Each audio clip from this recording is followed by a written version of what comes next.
Our story begins with one of the bad endings from that game where the girl is no simple villainess. In a world that fell into despair, she wanted to destroy it all. The world's mid-level boss, the Witch of Calamity, Yon Hanul. In the scenario where they fail to kill her, every being in the world will cease to exist, leading to the bad ending.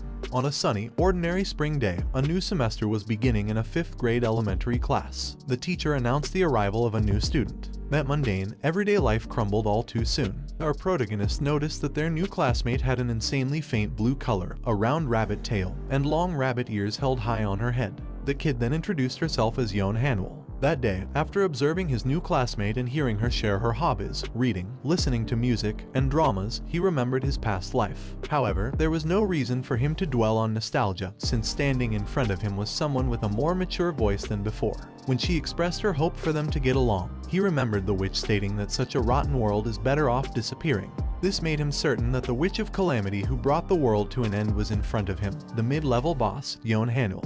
He was so certain that he couldn't deny it even if he wanted to and thought that they were doomed. Brave Hearts is a game that our protagonist used to enjoy in his past life. It was about a boy dreaming of becoming the best hunter, the fighting spirit's apprentice, Kang Hanbyul. This school action RPG game, set 200 years after a cataclysm, features monsters and hunters in a world where science and magic coexist. To become a hunter, our protagonist enrolls in Jumgang Academy, located in Education Town, and encounters multiple scenarios. Until that point, it resembled a stereotypical youth school life plot. But the story wasn't all that bright because the game had as many as 44 endings, most of which were world collapse scenarios. Braveheart had one more significant problem. It featured a soft-hearted and cowardly swordsman character who could never fully demonstrate his abilities. Completely useless and annoying, he would flee during battles. An innocent boy who doesn't know how to hate, and even when bullied, he remained a frustrating crybaby who never thought to defend himself, the bane of the protagonist's party. That character is our protagonist, the rabbit of the divine sword arts, Duke Yunwoo. Our protagonist wonders why he has to be such a problematic character if he was reincarnated.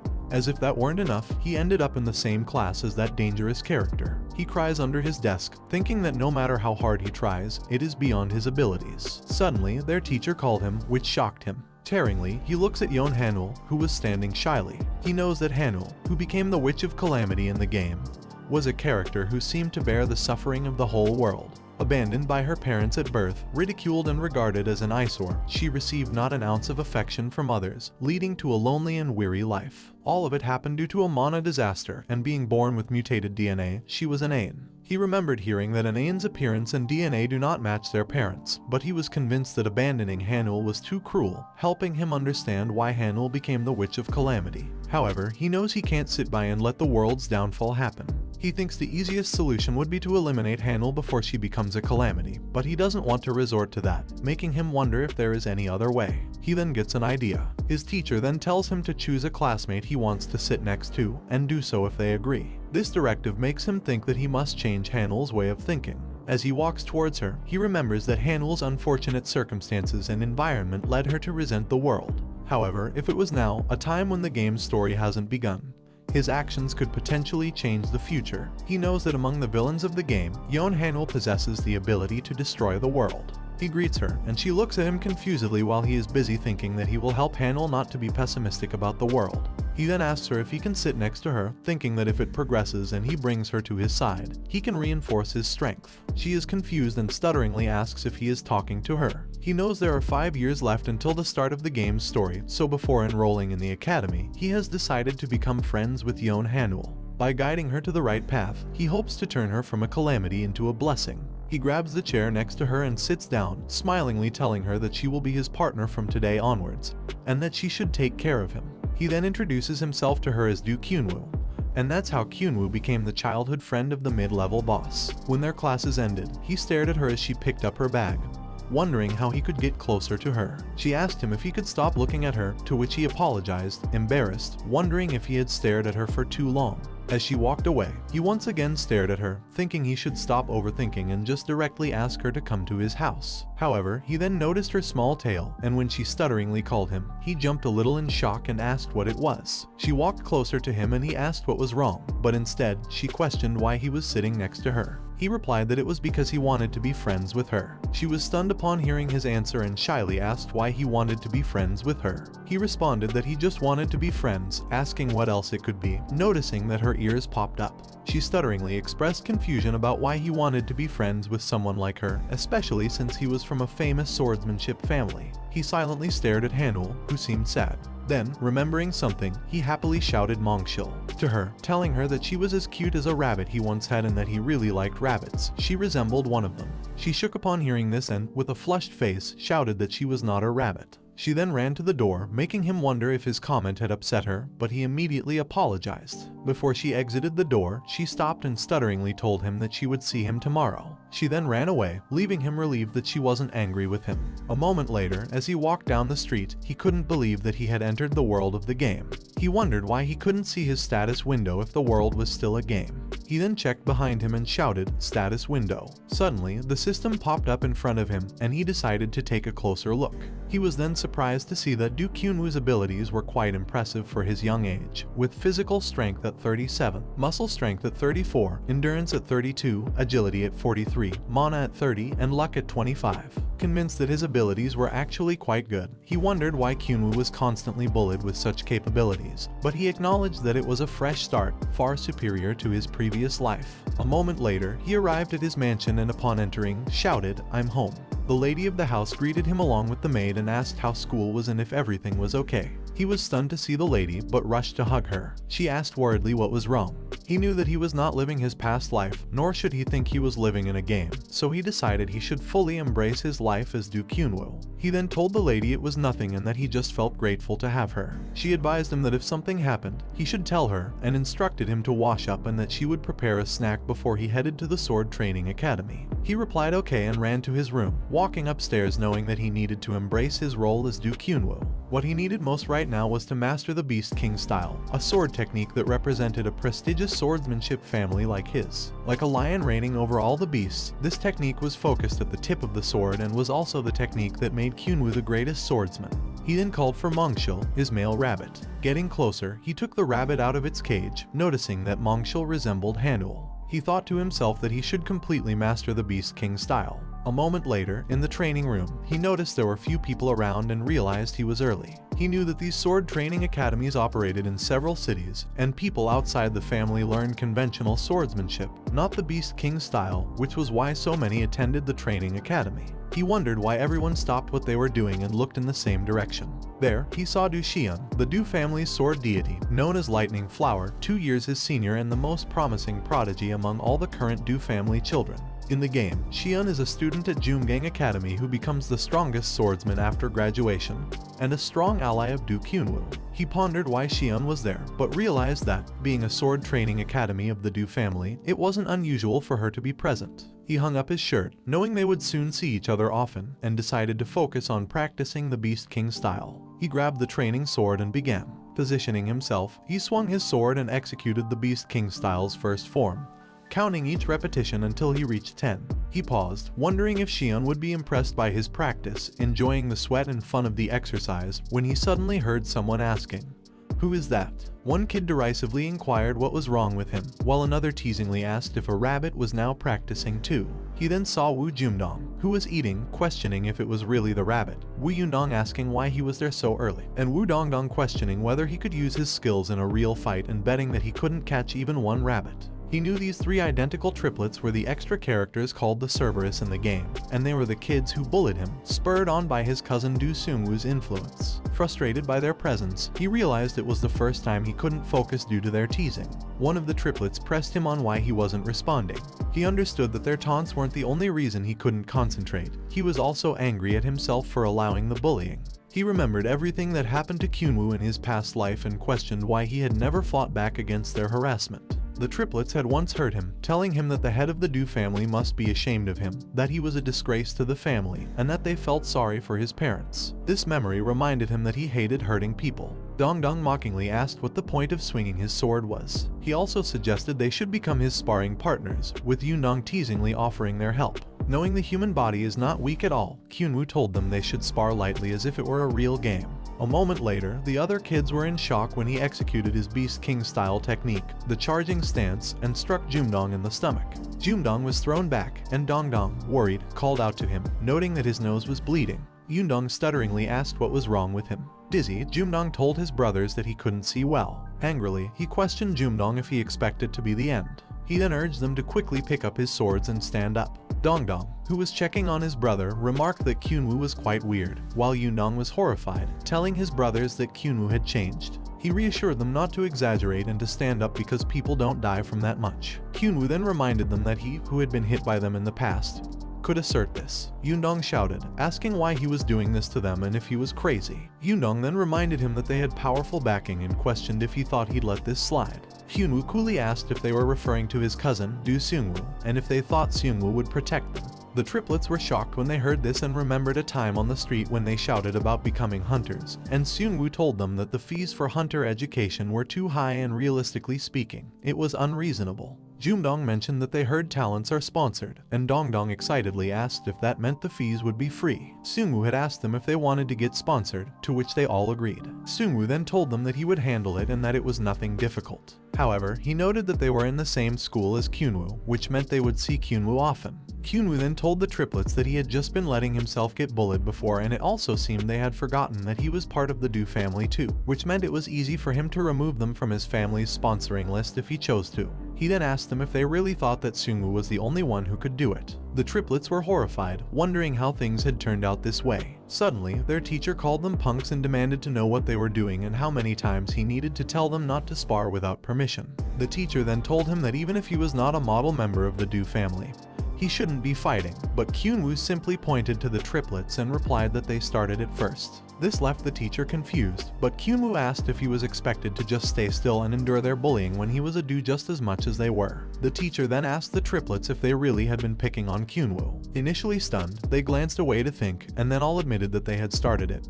Confirming that Kyunwoo was right, they had cursed at him, and Kyunwoo was not at fault. This left the teacher looking at them confusedly, while Kyunwoo, feeling refreshed from the admission, thought to himself that he should have stood up for himself earlier. The next day, he arrived at school and walked into the classroom, wondering if he had arrived too early. He then looked to his side and saw Hanul alone, deeply engrossed in her book. He stared at her for a moment and greeted her. She shyly covered her face with the book and greeted him back. He then sat next to her, determined to try his best to befriend Hanul that day.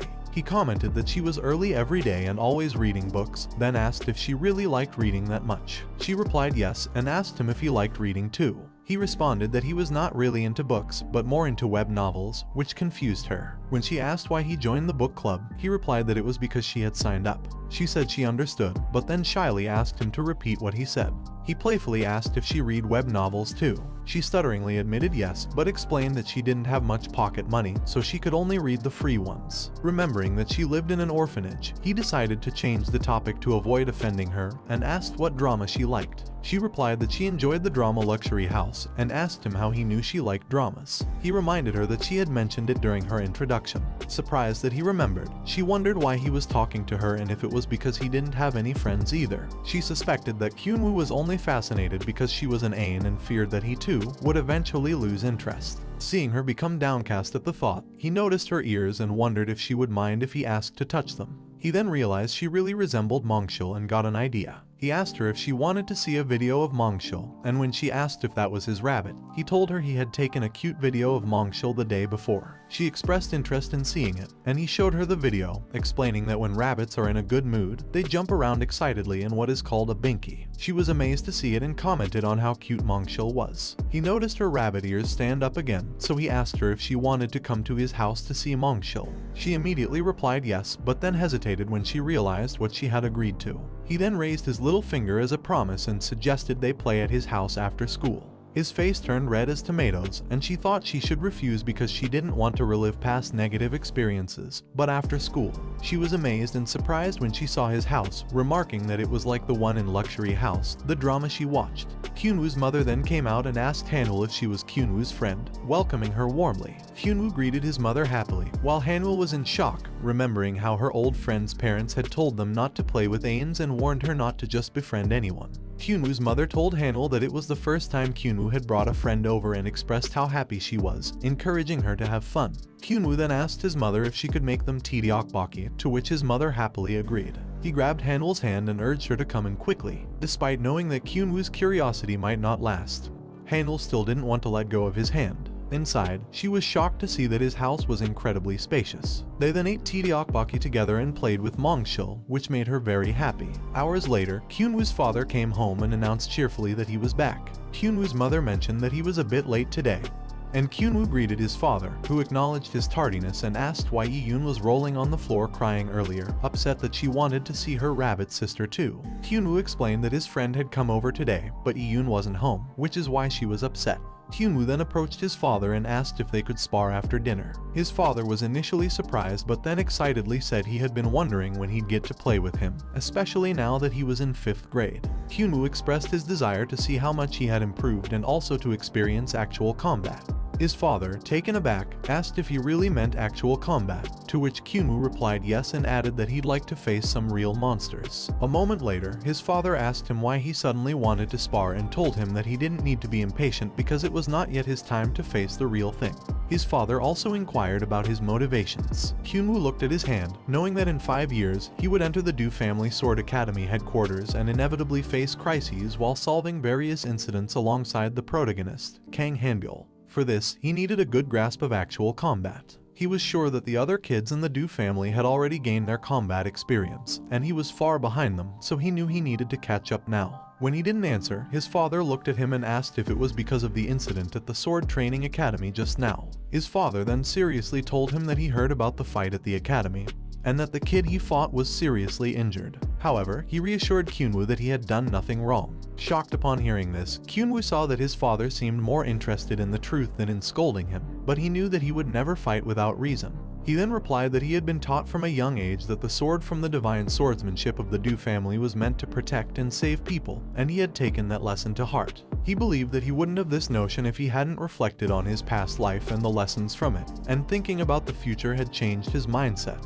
He then asked his father if he shouldn't be able to protect himself and how someone who can't protect themselves could protect others. His father asked if that was the reason he fought, to which he confidently replied yes and explained that he could protect not only himself but others as well, and for that, he needed to face real monsters. His father smiled upon hearing his answer and told him that he was not wrong and his reasoning was completely valid. His father then patted his head and told him that he had changed a lot. He asked his father if he would help him, to which his father replied that he would, but there was a condition. He asked his father what it was. His father pointed the training sword at him and told him to prove that he had developed enough skill to face a real monster. His father then said he wouldn't use mana and wouldn't move more than 5 steps, so he should feel free to pounce. He asked his father about using the Beast King style, and his father replied that he would only use the basics, to which he responded that he understood. He hesitated about the conditions set by his father but was glad that his father told him not to hesitate to use the sword if necessary.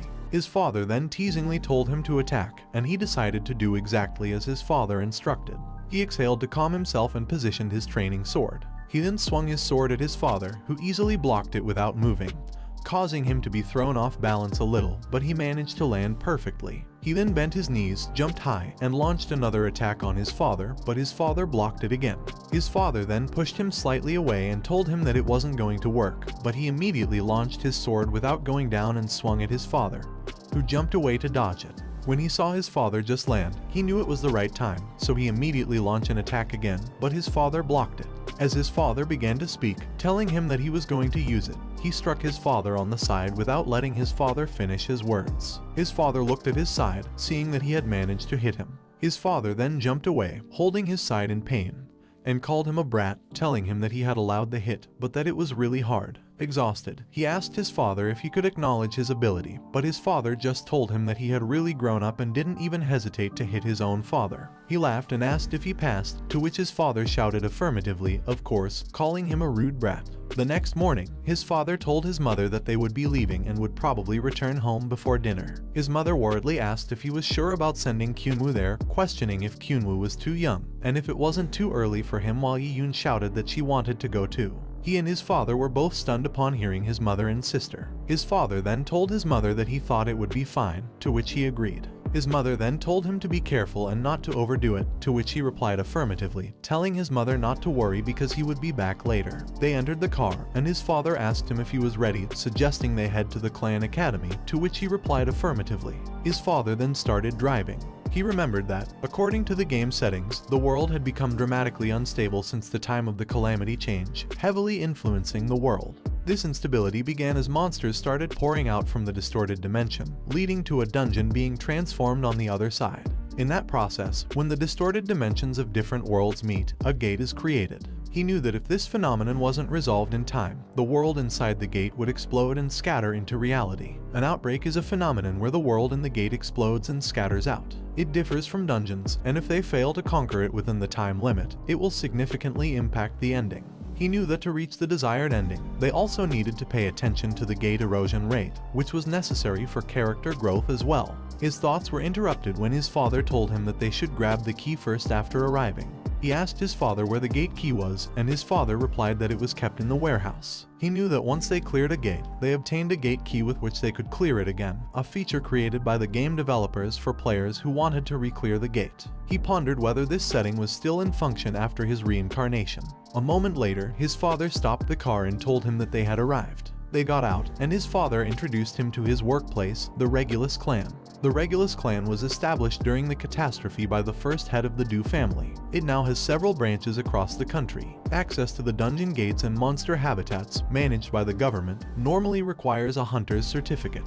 He knows that since he doesn't possess a certificate yet, he shouldn't be able to enter the gate. However, his father, who is the branch manager, is greeted warmly by the employees, making his situation within the clan unique. He thinks he doesn't need to adhere strictly to those restrictions and, with his father's help, can just go through the gate that is kept by the clan. Suddenly, he heard someone shout excitedly, and a hand grabbed him. A lady then hugged him, asking if he was their manager's son, while the other employees surrounded him, glad that he looked all innocent, a good thing he didn't take after his father. One employee began to pinch his cheeks, telling him how cute he was and that they wanted to hug him with all their might. A moment later, he was showered with kisses by the employee hunters when the lady asked his father if he intended to enter the gate with his son, leaving him wondering if all the hunters were so affectionate. The lady then tells his father that they shall access room 2 as planned, and his father tells him that they should go. However, he is confused when he sees the key and asks his father why the key he just received is white. He remembers that the gate's levels of difficulty are differentiated by 7 different key colors, starting from the easiest level, white, followed by gray, yellow, green, red, blue, and the most difficult, black. His father tells him that white will be challenging enough for him, to which he replies that he understands, but truthfully, he wants to attempt the gray level. His father then opens the gate and tells him that they should go in.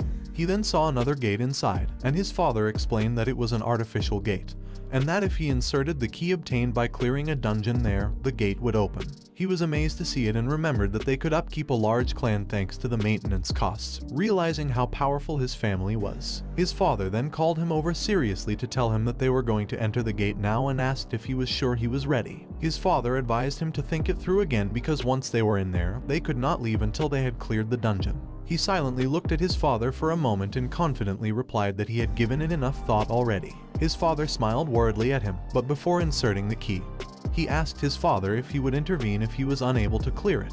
His father replied that even if he failed, he would have his back, so he shouldn't overdo it and make him get scolded by his mother. His father then inserted the key and activated the gate. The gate slowly opened, and as he entered, he saw crystals everywhere, shining brightly. He looked around in amazement. It was his first time entering a gate, and then the system popped up, showing him that he had entered the White Level's Pink Crystal Cave, and his mission was to eliminate 15 goblins ranked 0.1. As he read the system, he wondered if the conditions for clearing were simple because it was a white level gate, and asked where the goblins might be. Suddenly, he heard a sound behind him, quickly drew his sword, and positioned himself while holding the real sword, knowing it was dangerous and he should be cautious. He then waited, staying on guard so he wouldn't be taken by surprise. He was then surprised to see his father in front with the goblins tied up. He ran to his father and asked if he had captured all the goblins. His father replied that they were all there. He counted the goblins and confirmed there were 15 in total. He calmed himself down and told his father he was ready. His father said they should begin then, and since he couldn't handle them all at once, they should start with one.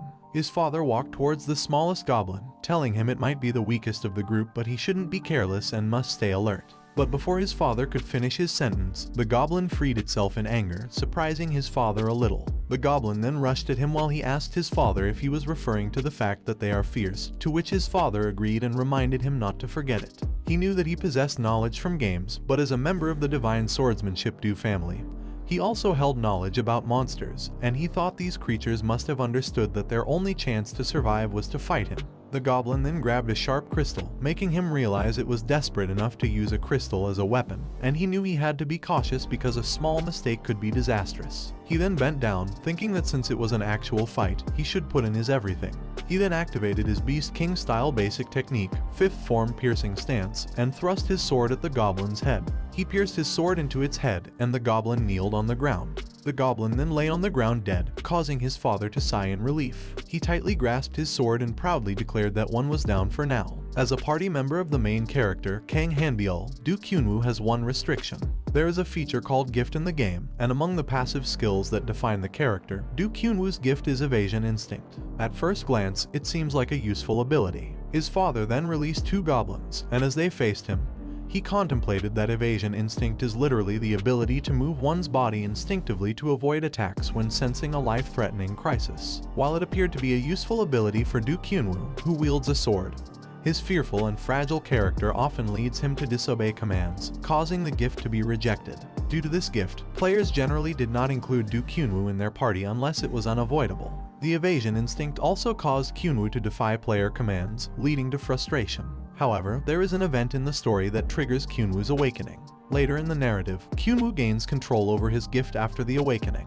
A character who awakens late becomes a remarkably strong morale booster, and later, Kyunwoo demonstrates his overwhelming ability to defeat enemies by avoiding most of their attacks. He remembers that it was said raising Kyunwoo well could make the later part of the game easier, but he knows it is still a long way off, and if he does nothing but wait, it'll be too late. So, he couldn't just sit still and wait. The goblins growled at him in anger, and he stared back at them, knowing he needed to advance his awakening. He knew it might be impossible if it was just a game, but for him, it was reality. He then remembered that when he played the game, he didn't find any situation that triggered the awakening in the later part of the story, so he thought it must not be hard to awaken early. He then jumped closer to the goblins and swung his sword, determined to push himself to the limit. Later, many goblins lay dead on the ground, but he told his father to release the next one. His father suggested they take a rest, but he replied that if it was only to that extent, he was fine. His father sighed and said that if he insisted, they should face all of them while the last 4 goblins stared at him in anger. His father then released them all and the goblins rushed at him, but they all jumped behind him, catching him off guard. He looked around, wondering if it was a diversion tactic, and noticed that 2 of the goblins were above him, but he couldn't locate the other 2. Suddenly, he felt something approaching from behind. He let his body react for a moment, and his gift, Evasion Instinct, swiftly moved him to the side. Then, something from behind tried to hit him, but he avoided it, and it struck the crystal in front instead. He was stunned in horror when he realized that his body had moved without his conscious will, indicating that his gift had activated. Knowing that the evasion instinct had sensed the crisis, he resolved to trust that instinct. He then positioned his feet, ready to deal with the goblins first. Thanks to his gift, he managed to spot where the 4 goblins were hiding and swore he wouldn't fall for their trick again. One of the goblins threw another crystal from behind, but he reassured himself it was fine since his evasion instinct was activated. He dodged the crystal, shocking the goblin who threw it. He then jumped, using the crystal to reach one of the goblins trying to hit him with arrows. He slashed the goblin in half with his Beast King style basic 2nd form attack stance, but was surprised when he looked behind and saw the goblins waiting for him at his intended landing spot with a sharp crystal. He then compressed and rotated the mana within his body, loading the mana that emerged from his heart into his sword, now wrapped by mana. He swung his sword with his Beast King style 1st form Lion Crush cut and successfully slashed the 2 goblins waiting for his landing. He then safely landed on the ground and asked if only one was left, shouting that he'd go straight for it. However, his father told him there was no need to rush and asked what if he got hurt, but he replied that it was okay because he believed he could handle it.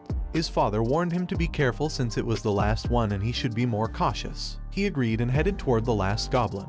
A moment later, his father silently watched him, deciding to trust in his son while observing the piles of dead goblins he had slain. He was catching his breath when his father called out to him. The system then displayed that he had cleared the gate and that an exit gate would be generated where the gate key would appear. It also warned that the gate would close in 24 hours. Then, a bright circle of light appeared above them, and within it was the key. The key then landed in his palm, and he saw that it was the same white key they had used. He clenched his teeth and cursed inwardly. His father laughingly asked what was with his face and if he didn't believe that he had cleared the gate. He just called to his father, who responded with a smile and pride. But he merely asked his father if there were any other gates. He then realized that he couldn't use that dungeon for practice until the cooldown was over. As the gate closed, the power inside it was depleted. But he knew that the gate would become active again after replenishing its mana. This made him wonder what he should do next since he hadn't awakened his gift yet. His thoughts were interrupted when his father, Sangjun, told him that he was very surprised and had thought he would stop after 4 goblins, but in the end, he managed to defeat 5 of them easily. Sangjun then shook him while proudly asking, "Whose son are you?" and told him that there was nothing left to do there, so they should clean up and go home. Sangjun headed to the exit and asked for the key, but he hesitantly called out to Sangjun and asked if there was any other gate, leaving Sangjun looking at him confused. He explained that he felt like he was about to awaken his gift and it would be a pity to go back just like that. He asked Sangjun if they shouldn't try clearing another gate if there was enough time left. Sangjun asked him if he just said he seemed to have awakened, to which he replied yes, and suggested that they should do something more challenging. He told Sangjun that he thinks they'll be okay to enter a great grade gate, and that he can now handle 2-rank monsters. Sangjun, looking serious, reminded him that his mother, Jaya, would be furious if she knew he allowed such a thing. Nonetheless, he insisted that everyone will die eventually, prompting Sangjun to question if he really was his son. Sangjun then acknowledged his desire to push himself but warned that fighting a 2-rank monster was too much for him at the moment. However, if it was a white grade gate, it would be fine. He asked Sangjun if that was really what he thought, and Sangjun paused to think before agreeing. He told him that as a swordsman, he understood what he meant, but if he became too ambiguous, he wouldn't achieve anything, which made him happy. He thanked his father, but Sangjun just reminded him that he would step in whenever he was in danger. They then headed to the white grade gate, and he realized that not all white grade gates were the same. Sangjun warned him that it was going to be tough and that he had brought support just in case, pointing to the man who greeted them. He knew that the support consisted of dungeon-specialized magic supporting hunters, who typically used healing or buffs to assist hunters. Sangjun warned him to be cautious, as monsters might rush them immediately after entering the dungeon. Sangjun then asked if he was ready to go, to which he confidently replied yes. They then entered the gate, and the system notified him that he had entered the white grade gate, Pink Crystal Cave, and his mission was to subjugate 15 monster goblins of 1 rank. He looked around and realized it was the same world where he had fought earlier. He was wondering where the monsters were when he felt something approaching and managed to dodge it just in time. Horrified, he wondered what had just happened, but then the system alerted him that numerous monsters had appeared. 4 normal goblins, 7 swordsman goblins, 3 archer goblins, and 1 mage goblin. He noticed that there were 15 goblins, but these weren't ordinary goblins. They had specific roles that drove him crazy. He knew his evasion instinct was activated, and his gift controlled his body. He also knew that if he didn't want to die, he should run away. The man told Sangjun that it might be hard for Kyunwoo and asked if he really left him alone. Sangjun didn't answer, knowing that Kyunwoo had changed recently. In the past, he was easily startled by small things, but lately he seemed different, and Sangjun was convinced that he was stronger now, and it was not a bad change. Sangjun knew that Kyunwoo had grown up to be a kind-hearted kid, but he didn't fit the fierce competition in the Divine Swordsman Du family due to his kind-hearted nature. He always hesitated to hurt others, even if it put himself in danger. Sangjun thought of how his son smiled happily when he received his first sword and how he would cry happily whenever he held a sword. Sangjun then sadly looked at his hand, thinking about how many of Kyunwoo's peers mocked him by calling him a rabbit. Whenever he heard that, he wanted to step in but couldn't. He wondered why Kyunwoo had changed when he became a 5th grader. Jaya had told him that the change was because he liked someone in his class, but Sangjun suspected there must be another reason. Sangjun recalled that while he was contemplating Kyunwoo's situation, someone from the Sword Training Academy had contacted him. The man introduced himself as Kyunwoo's swordsmanship teacher. After hearing the teacher's complaints, Sangjun asked if Kyunwoo had been fighting with other kids under the pretext of sparring, asserting that his son wouldn't engage in such behavior without a reason. The teacher hesitated, guessing that Kyunwoo hadn't told his father because of how he might react, and then revealed that Kyunwoo had been bullied. Sangjun, knowing his son would not harm other kids without cause, scolded the teacher in anger. The teacher tried to dismiss the behavior as typical playful roughhousing that he too had often engaged in. He asked Sangjun if it wasn't natural for children of that age to get absorbed in their own strength and play around. Sangjun, furious, questioned if this meant that Kyunwoo had been bullied by other kids so far and if the teacher was joking about such a serious matter. Sangjun was overwhelmed with anger at the thought of someone from the Divine Swordsman Du family receiving such treatment at the Sword Training Academy. He then demanded to know if someone had instructed the teacher to keep silent about the bullying and who they were. The teacher reluctantly disclosed the identity, and Sangjun realized that Kyunwoo had suffered such humiliation because he didn't hold much power within their family. Sangjun figured out that it was Du Bumjun, his third older brother, behind this. He called Bumjun to confront him about the bullying, but Bumjun dismissively said they were just playing. He sarcastically apologized to Sangjun and promised to tell his son Sungwoo to apologize and not to repeat his actions. Still, Bumjun added that Sangjun must have had a hard time due to his cowardly personality, provoking Sangjun to question whether Bumjun considered this an apology. Bumjun retorted, asking Sangjun what more he should do. Reflecting on the situation, Sangjun realized that while he felt powerless, he was just enduring it alone. So, when Kyunwoo expressed his desire to experience real combat, Sangjun felt proud of him and was glad that his son had decided not to endure the bullying any longer. After Kyunwoo cleared the first dungeon and retrieved the key, Sangjun noticed that he performed better than expected. Although Sangjun had worried that his son might panic and rush, he saw that Kyunwoo could handle the situation calmly and adeptly. Sangjun smiled, acknowledging that his child had been a prodigy since a long time ago. However, as he watched worriedly from above, he remembered that Kyunwoo was still only 12 years old and needed to grow calmly. Suddenly, Sangjun's concern deepened when he saw Kyunwoo get injured in the arm, causing Sangjun to clench his teeth at the thought that his misjudgment had put his son in danger. The man next to Sangjun asked if it wasn't the right time to intervene, noting that Kyunwoo seemed to have run out of energy and that the monster might catch him. However, Kyunwoo remained calm, facing the goblins and challenging them to come at him. Sangjun knew that stepping in would disappoint his son but acknowledged that Kyunwoo was quite skilled for his age and decided to simply encourage him. Sangjun then called out to a man named Hongchul, instructing him to prepare the protection shield magic, to which Hongchul responded that it might be needed at any moment. Sangjun then detailed his plan. The moment the goblin attacked Kyunwoo, they would charge in all at once. He would take out the mage goblin first, while Hongchul was to use the protection shield magic as Kyunwoo dodged the archer goblin.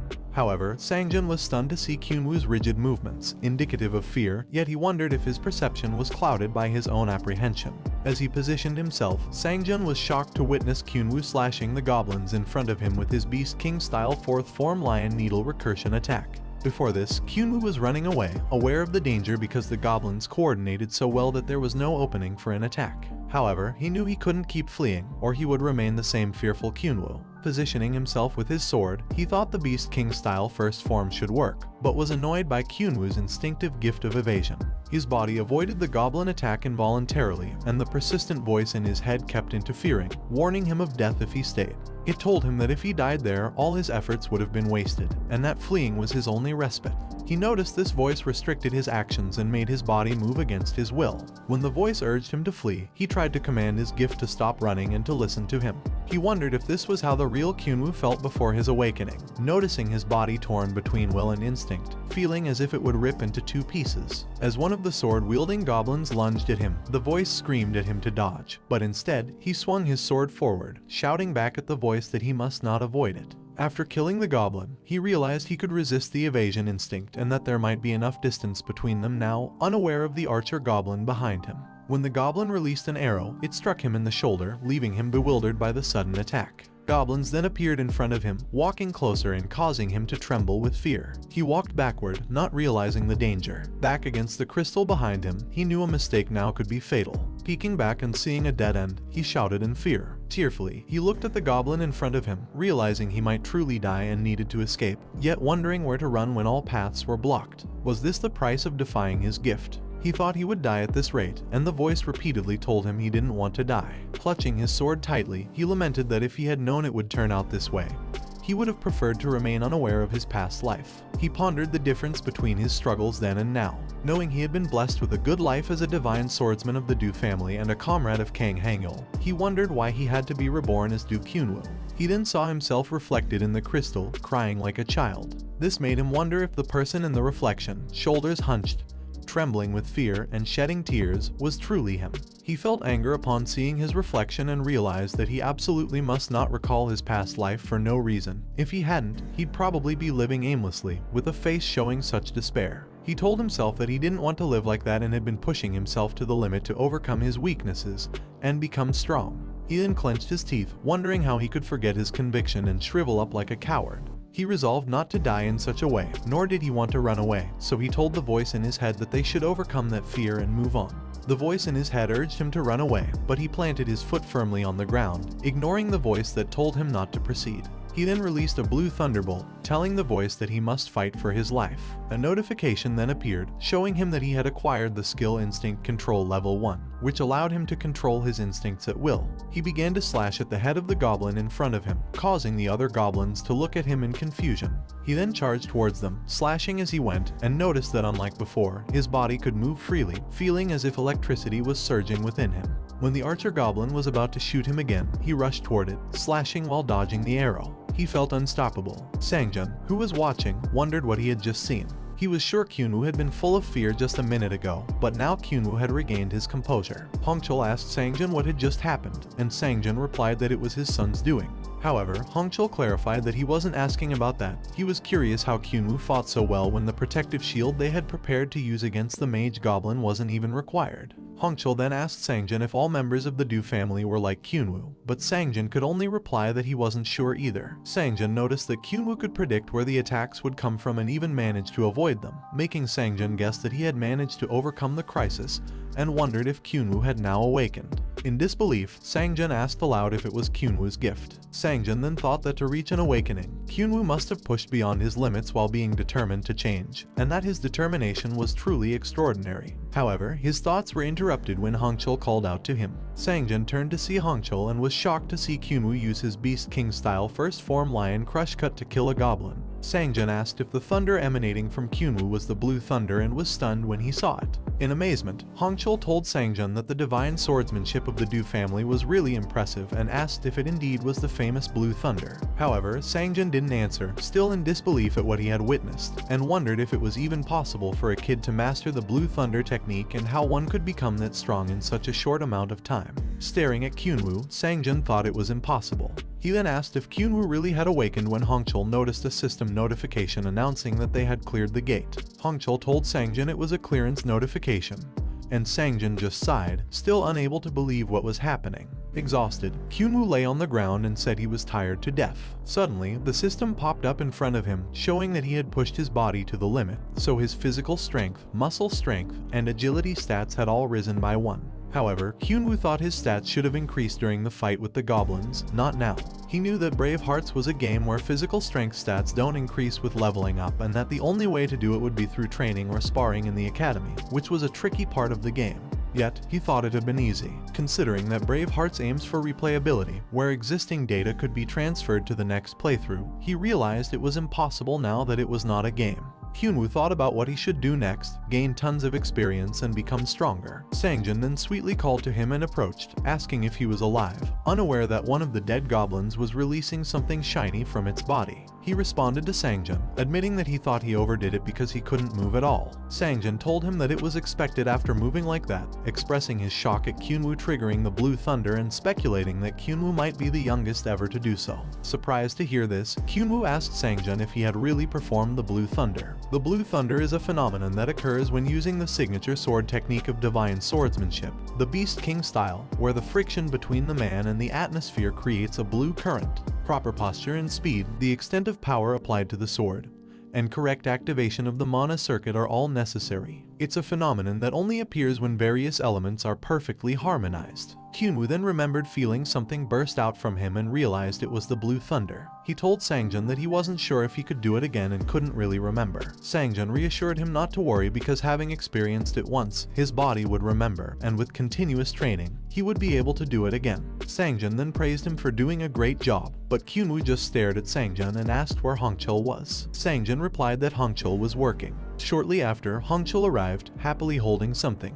He told Kyunwoo that he had really been through a lot and, thanks to him, they were able to obtain magic stones. While Hongchul was busy praising him for his blue thunder, he noticed shiny things on the goblin, so he grabbed one and shouted to Sangjun that there was something there. Sangjun told him that he was lucky because he had found a lost stone and explained that a lost stone contains a providence and can be used as material like a magic stone. Kyunwoo remembered that in the game, magic stones were used as currency or for artifacts, but law stones could be converted into stats, making him wonder what kind of law stone it was and if he should examine it. The system then showed him that it was the lowest grade agility law stone, which enhances the user's ability, increases agility by 1, and is effective for users with an agility below 60. He thought it was not bad and he'd like to have it. Hongchul asked Sangjin what if the law stone resonated with Kyunwoo and if they should give it to him. Sangjin told Hongchul that he was still good at navigating those social waters and thanked him. Sangjin then suggested that they should check if the law stones resonate, so Kyunwoo should try infusing it with mana. He then put mana on it, knowing that it was bound to resonate with him, and Sangjin excitedly told him that it was responding, which meant it was his. Hongchul then told Sangjin that he was suddenly craving some beef, making Sangjin shake his head and sigh in silence. Monday morning arrived, and he was in the room, feeling his whole body ache. Ever since the day after the actual combat, he had suffered from terrible body aches, and Jaya angrily asked Sangjin why he